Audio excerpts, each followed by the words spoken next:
notice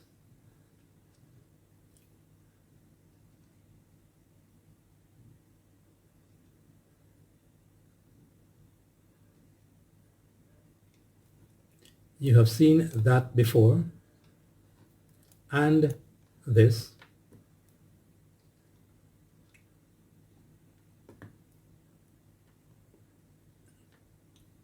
In the last several videos, we completed all 17 of these formulae you see here. In addition to that, we also dealt with right angles, and we looked at these formulae here. That was for mechanics. We now turn our attention to section B, thermal physics. As you could see, we have 7 formulae here and another one here, and that comprise all of the formulae we have to do in this section, thermal physics. 8 formulae, thermal physics. We begin with the first concept here. 1. How do you carry degrees Celsius to degrees Kelvin? Convert degrees Celsius to degrees Kelvin. Now the symbol for the temperature in degrees Celsius is normally this here, which is the Greek letter theta. So you would see something like theta is equal to 25 degrees Celsius.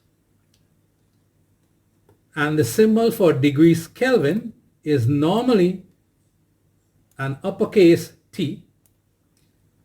And note that if you see T is equal to 315 degrees Kelvin, that's how you read it, it is missing that superscript of a little O, as you see here with the degrees Celsius. But you still read it as degrees Kelvin. So T is equal to 315 degrees Kelvin.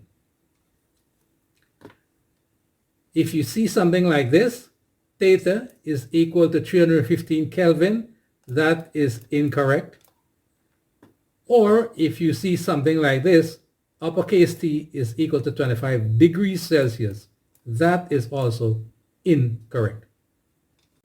This Kelvin here is preceded by an uppercase T, and this degree Celsius here is represented by theta. So, how do you convert 25 degrees Celsius to degrees Kelvin? All you do is you add 273 to the degrees Celsius.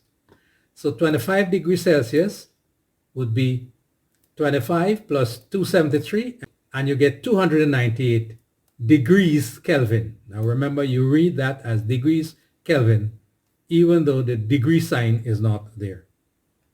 More properly, you could state it as plus or minus 0.5 Kelvin, because here is our uncertain digit. Next, convert negative 30 degrees Celsius to Kelvin. You follow the same procedure.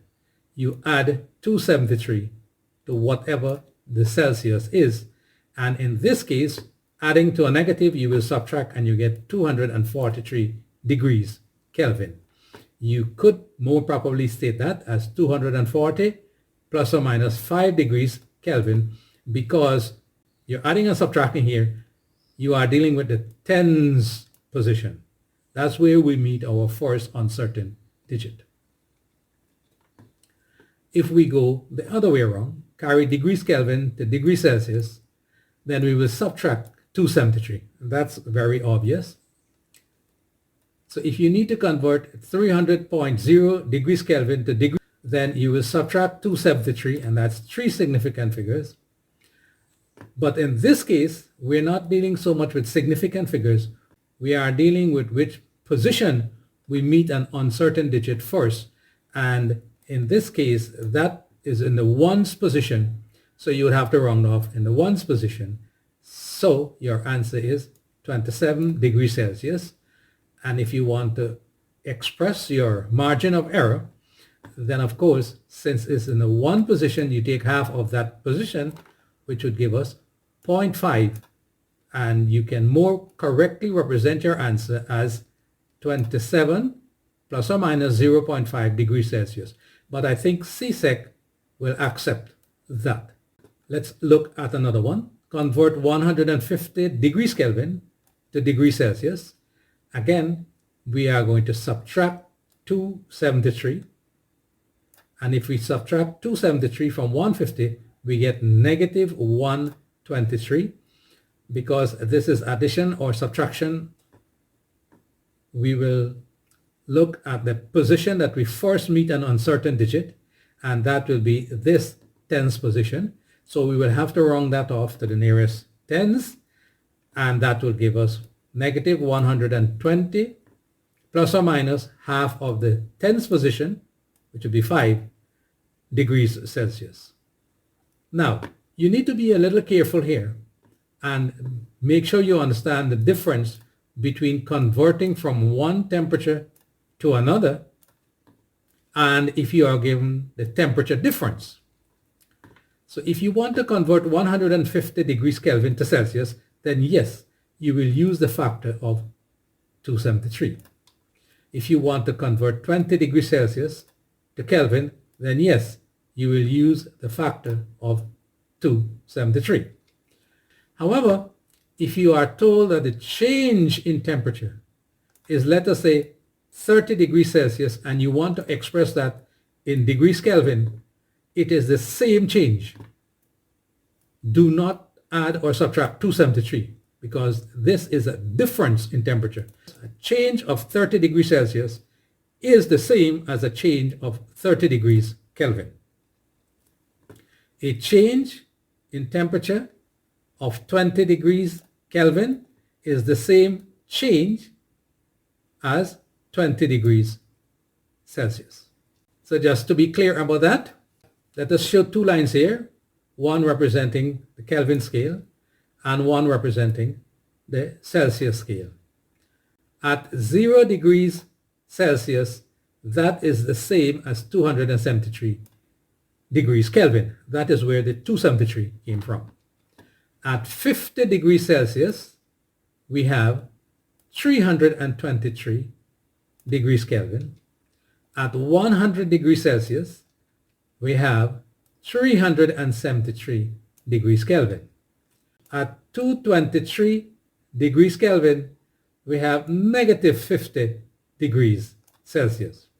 So if you are going from Kelvin to Celsius, you will subtract 273.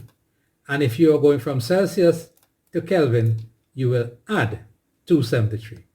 That is if you are converting one temperature to another. However, if you look carefully here, from 0 degrees Celsius to 50 degrees Celsius, the difference here is 50 degrees Celsius. But if you do the same thing over here, from 273 to 323, the difference is also 50 degrees Kelvin. So be very careful about that. A difference of 50 degrees Kelvin is the same difference of 50 degrees Celsius.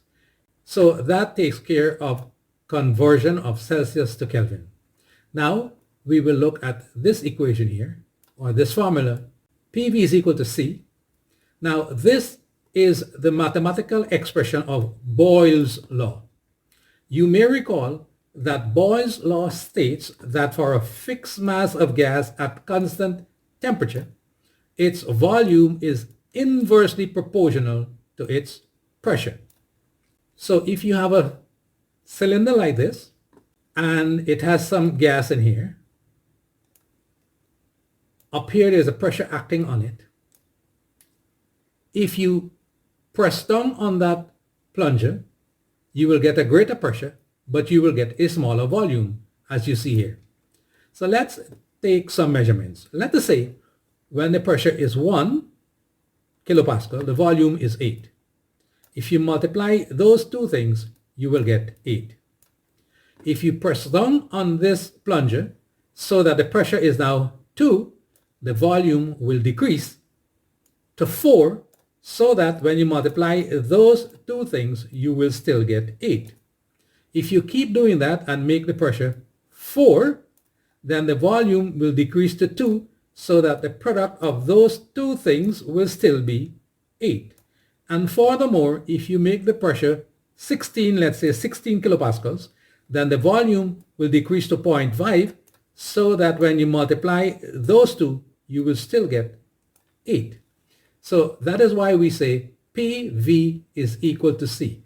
You multiply the pressure by the volume, you get a number. But if you increase the pressure, the volume will decrease so that you get the same number, and so on. And that is why it is termed a constant.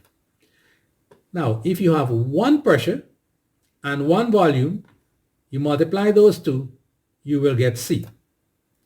If you increase the pressure or decrease it, the volume will accordingly change so that when you multiply those two, you get back the same C.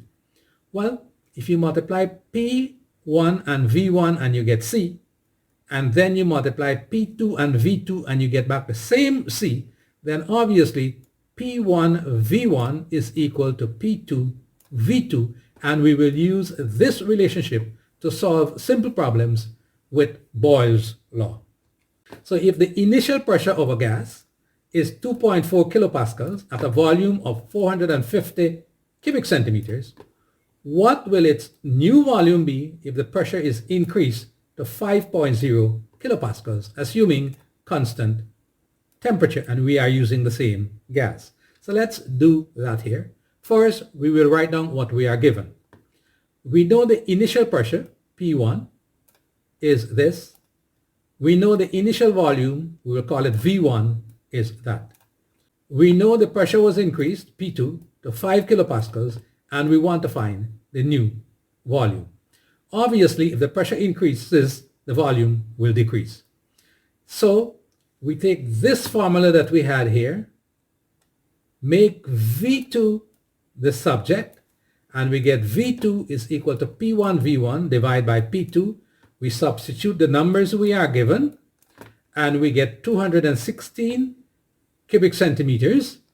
But since we are dealing with only two significant figures, we have to round off at this tens position, which will give us 220.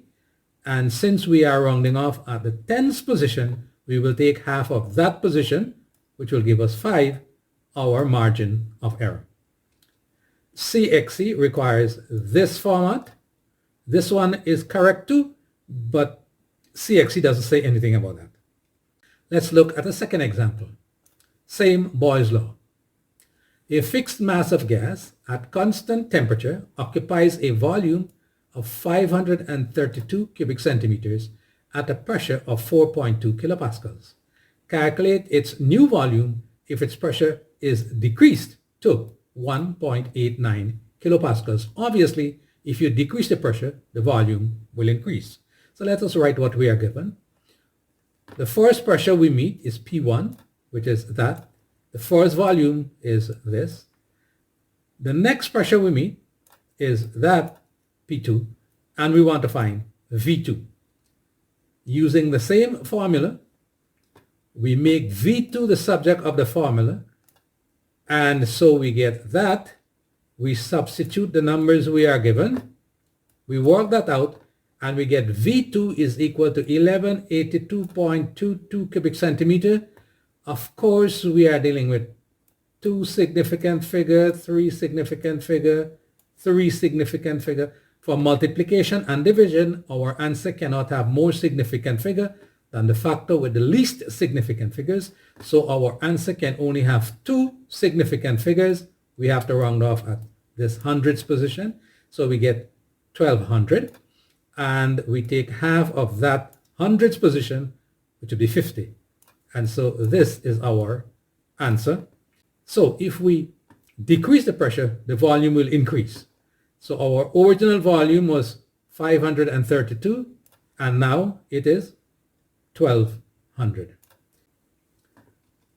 And we will look at a third example. A fixed mass of gas at constant temperature occupies a volume of 680 cubic centimeters, but its pressure cannot be clearly seen because the pressure gauge is kind of blocked. However, at a pressure of 2.6 kilopascals, which can be clearly seen on the pressure gauge, its volume is 525 cubic centimeter. What was its initial pressure? All right, so we don't know P1, that's what we want to find. We know V1, which is 680 cubic centimeters. We know P2 is 2.6 kilopascals, and we know V2 is 525 cubic centimeters. We make P1 the subject of the formula. We substitute here, there, and there. We put that in our calculator and we get 2.007 kilopascals. We are allowed two significant figures, so we'll have to round off here. And so we get 2.0, and since we are rounding off at this 1/10 position, we take half of that, which will be 0.05.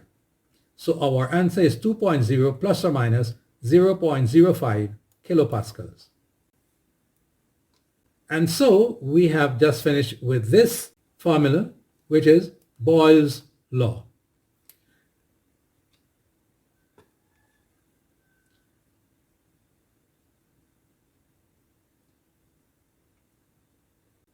Now we go on to Charles' law. Charles' law. Now, Charles' law states that for a fixed mass of gas at constant pressure, its volume is directly proportional to its Kelvin temperature. Take note of that word there. This does not apply to Celsius temperature or any other temperature. It only applies to Kelvin. Now, if you have a cylinder like this, you have some gas in it. Now, we are dealing here with the temperature and the volume. So if you increase the temperature, the volume will increase. So let us say at a temperature of 80 degrees Kelvin, the volume is 1600. If you divide this volume by this temperature, you get 20. Volume divided by temperature. If you increase the temperature to 100, the volume will increase to 2000. If you divide this 2000 by that, you will get 20, and so on. You take the volume and divide by the temperature, Kelvin temperature, you will get a number. If you do that for V1 and T1, you will get C. Let us say these here. V1 divided by T1, you get 20. And if you do that for V2 and T2, that is here,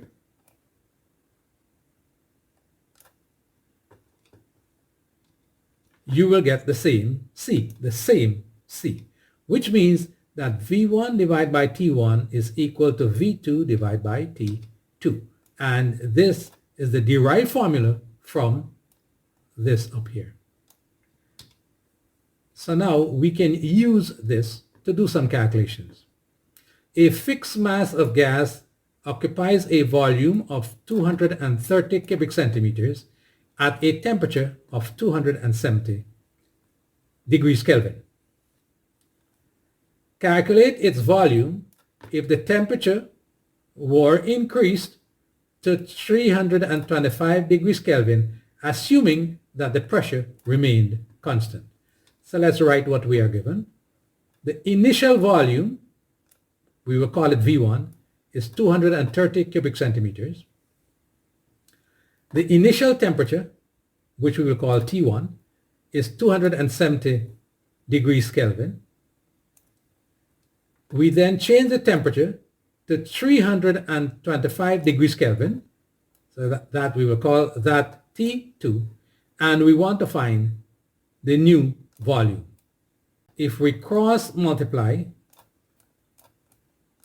we know V1 T2 is equal to V2 T1. We make V2 the subject of the formula, and we get V1 T2 divided by T1. We substitute the numbers we have, and we come up with 276.85 cubic centimeters. Now let us see, we have three significant figures here, 2 here, and 2 here. So we are only allowed 2 significant figures. We round off here at the tens position. We get 280. And since we are rounding off at the tens position, half of that position is 5. And so our answer is 280 plus or minus 5 cubic centimeters. It can also be stated like that, but CXC requires this format. Let's look at the second example. A fixed mass of gas occupies a volume of 125 cubic centimeters at a temperature of 21.0 degrees Celsius. Notice 3 significant figures, both there. Calculate its volume if the temperature was decreased to 2.00, again 3 significant figure, degrees Celsius, assuming that the pressure remained constant. So we write what we are given. We are given V1 is equal to that, and we are given T1, the initial volume and temperature, is 21.0 degrees Celsius. Now here is where many students make their first error. In these formula with a capital T, with an uppercase T, we have to use degrees Kelvin.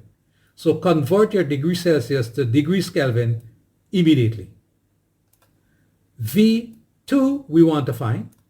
We know T2 is 2.00 degrees Celsius, and convert it to degrees Kelvin, that would be 275 degrees Kelvin.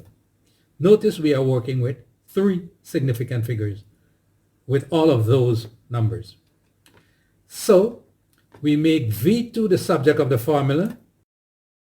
We get that. We substitute the numbers we are given, and we get 116.92 cubic centimeters.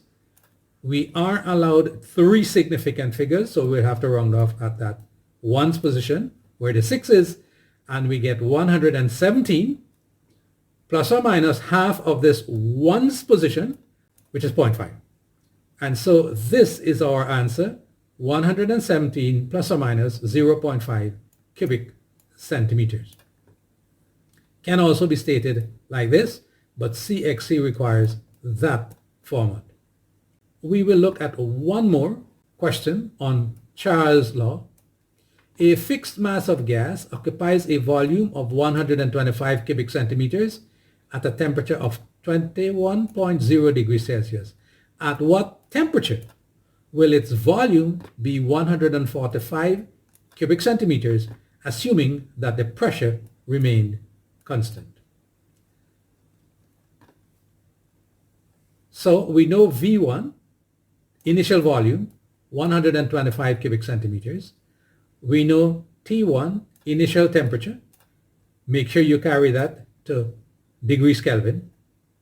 We know V2, 145 cubic centimeters, the change volume.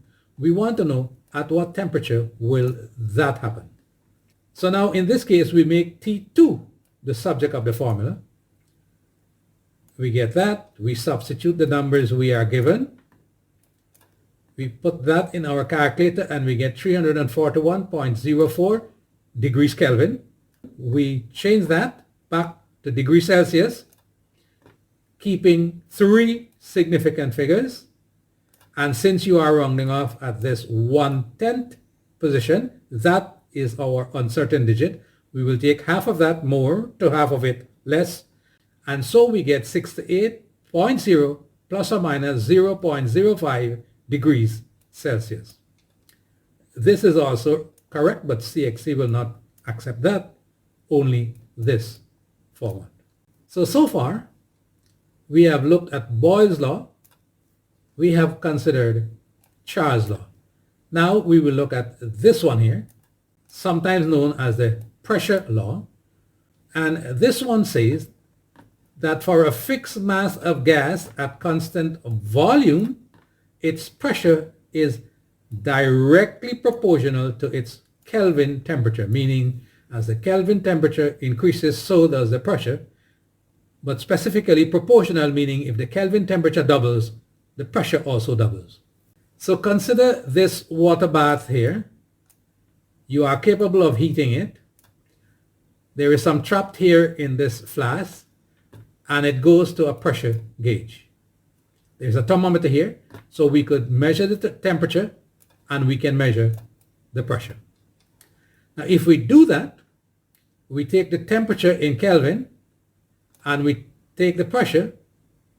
Those are two values that we are likely to get. We find that when we divide the pressure by the temperature, we get this. Now, of course, this is kilopascal. We would have converted it to pascals. So Pascal divided by degrees Kelvin. We get this. Now, if we increase the temperature of this water bath to, let us say, 323, the pressure that shows up here is now 1.2. Again, if you divide the pressure in pascals by the temperature in degrees Kelvin, we will get back the same 3.7, and so on.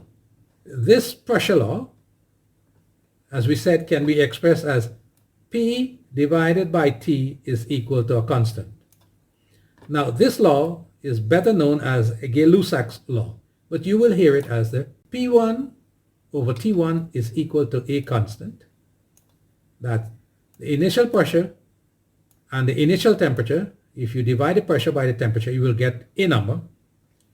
Now, if you increase the temperature, the pressure will accordingly change.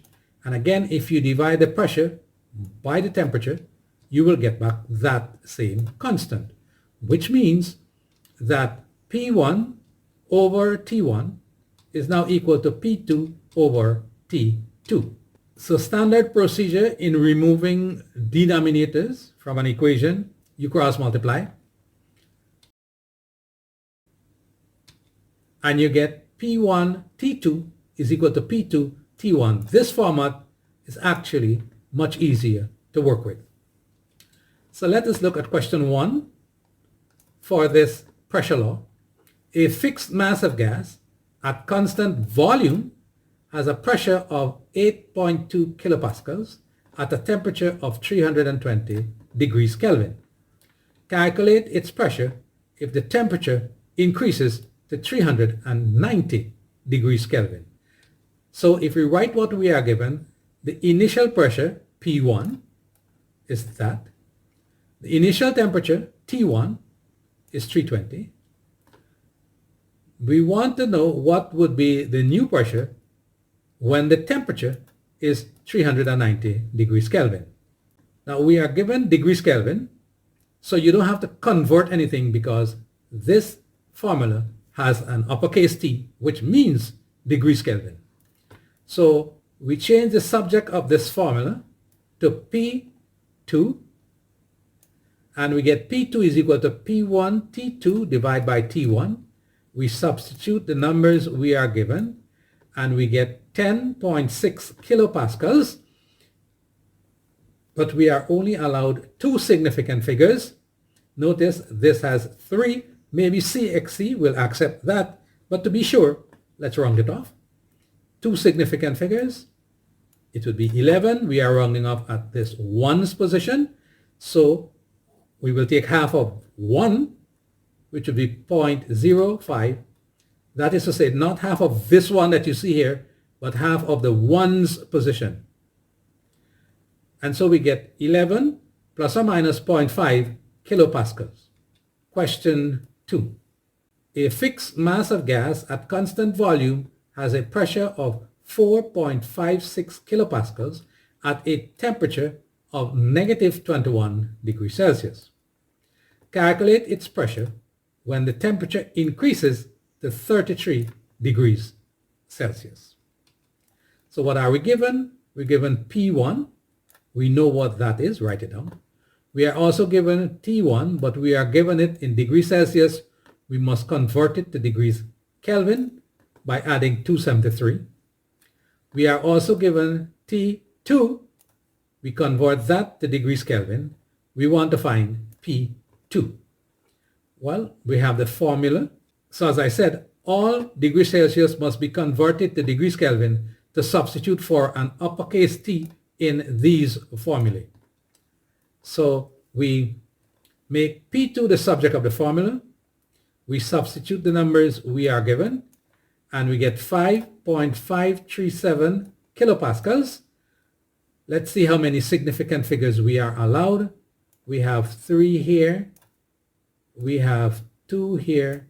We have 2 here for multiplication and division. You cannot have more significant figures in your answer than the factor with the least significant figures.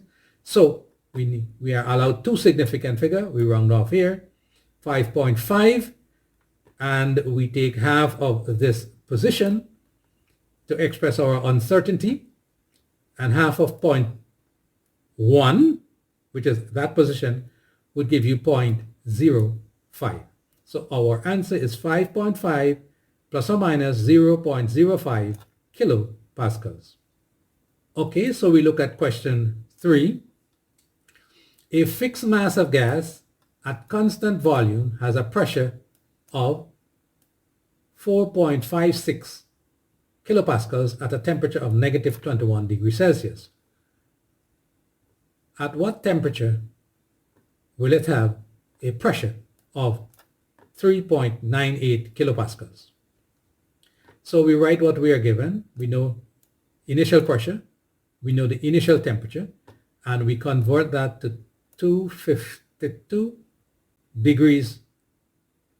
Notice that even though we are given 2 significant figures here, we now have 3 here because we're doing addition and subtraction. So 3 significant figures here, 3 here, 3 here. We know the final pressure.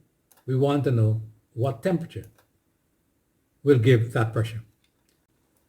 So T2 is equal to this. We substitute the numbers we are given, and so we get 219.9.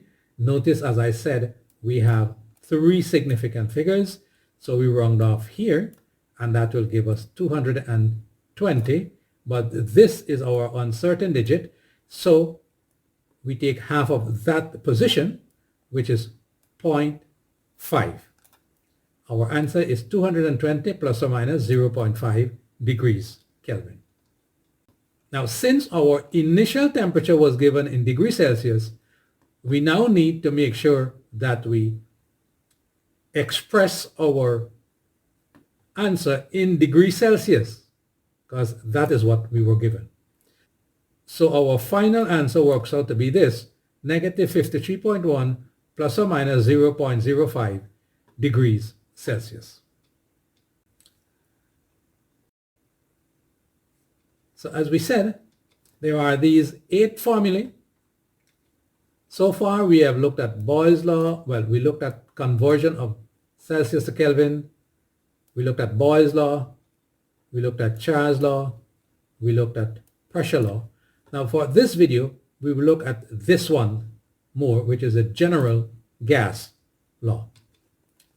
Now the general gas law can be stated as, for a fixed mass of gas, the ratio of the product of its pressure and its volume to its Kelvin temperature is a constant. So mathematically, we could state that as P multiplied by V over T is equal to a constant. So we looked at Boyle's law here, pressure and volume, Charles' law here, volume and temperature, pressure law here, pressure and temperature. If we combine all 3 of those, we get the general gas law, and the mathematical way of expressing that is PV over T is equal to a constant. So we combine Boyle's law, Charles' law, Gay-Lussac's law, and we get this one general gas law. Now sometimes you may see something about the ideal gas law, which is PV is equal to nRT. We are not doing that in this class. So if PV over T is equal to a constant, and then you take P1 V1 over T1 is equal to a constant, P2 V2 over T2 is equal to a constant, then obviously if this is equal to a constant, and you change things around in two of them, the third one will automatically adjust, so you will also get the same constant.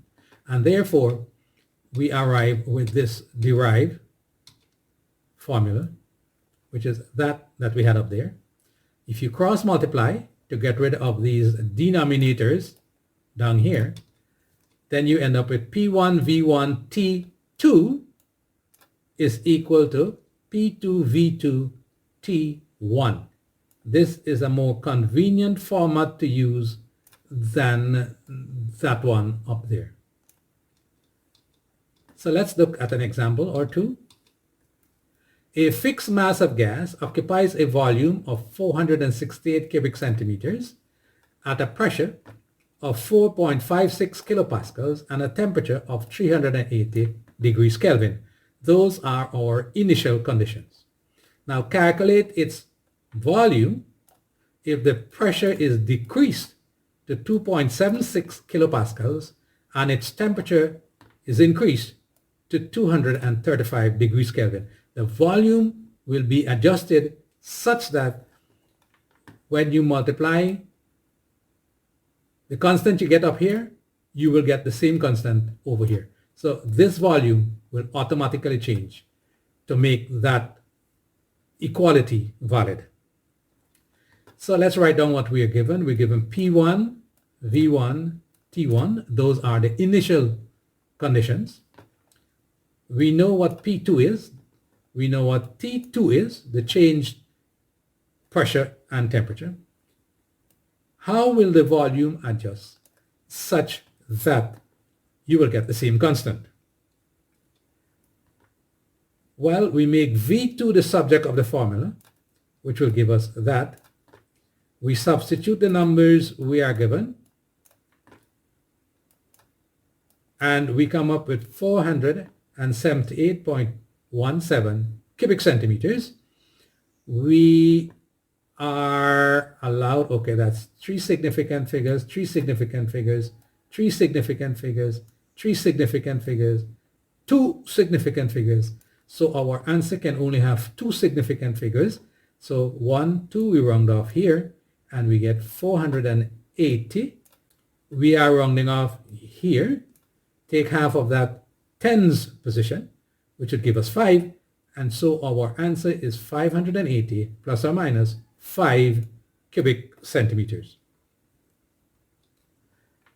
Note that this bracket here is crucial. If we do all of that, as one step in our calculator. Let's look at one more example. Example 2, using the combined gas laws. We are given the initial conditions, volume, pressure, and temperature. Notice every time you see this, keep in your mind that you need to convert that to degrees Kelvin. Then we know what the second pressure is and the second volume is. What temperature will apply in this situation? Remember, when you do that, you will get a constant. When you do this part, you will get the same constant. So in this case, we are given the volume, we're given the pressure. We want to find this temperature. So let's write down what we are given. Initial pressure, P1. Initial volume, V1. Initial temperature, 15 degrees Celsius. Please remember to convert to degrees Kelvin. New pressure, new volume. We want to find the temperature there. So we make T2 the subject of the formula. We get this. We substitute the numbers we are given. And we get 345.6 degrees Kelvin. Let's see. One significant figure, one significant figure, one significant figure, one significant figure, two significant figure. Even if we count this as 3, the least number of significant figures we have is 1. So our answer can only have one significant figure. So when we take that to Kelvin and we take that back to degrees Celsius, we have to round off to one significant figure. And so we get 70. We are rounding off at the tens position. Half of that position is 5.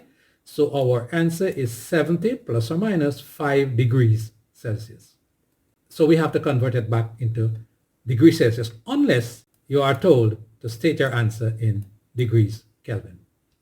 So let's see what we have done in this video. We considered that and these 1, 2, 3, 4 gas laws. Now, this is not for CSEC, but if anybody is interested for your own information, these gas laws are one of the reasons that the standard Big Bang model for the origin of the universe does not work. And that brings us to the end of Physics 12, Gas Laws.